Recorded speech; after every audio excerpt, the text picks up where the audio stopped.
రేయ్, గంటలో వస్తా అన్నావు, నైట్ అయింది. అయినా బట్టలు సోప్ తెమ్మన్నాను కదా నిన్ను. ఎక్కడికెళ్ళావు? బావా అసలు ఏం జరిగిందంటే హా.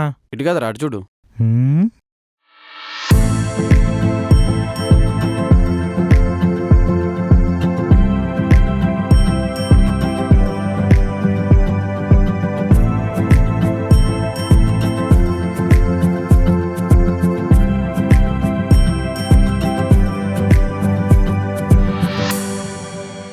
అలా జరిగిందనమాట.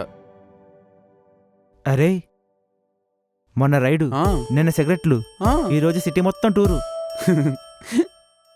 వందే భారత్ ఎక్స్ప్రెస్ కంటే ఫాస్ట్గా ఉన్నారు కదరా మీరు. అంటే అలా సెట్ అయిపోయింది బావా. అయినా నేనన్నది అలా జరిగిపోవడం ఏంటి? నా నాలుగుకి అంత శక్తి ఉందా?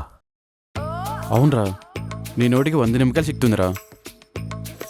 ఈసారి కొంచెం మంచిగా అనుకోరా. నిజంగా నా నాలుగు అంత పవర్ ఉంటే నీ గురించి ఎందుకు కోరుకుంటానరా? నాకే మంచి అమ్మాయి సెట్ అవ్వాలని కోరుకుంటాను కదా. అంటే నీ పవర్ నీ మీద వర్క్ అవ్వదేమోరా. ప్రేమిస్తున్నావా? హ్మ్. ప్రేమించడం ఈజీ, పోషించడమే కష్టం. మందు కొడితే నేను ఇలాంటి 100 చెప్తా. హ్మ్. నీ మంచి కోరే చెప్పాను, తర్వాత నీ ఇష్టం. బట్టలు సొత్తాలేదు కదా, మ్హూ. నాకు తెలుసురా, నేనే తెచ్చుకుంటాను.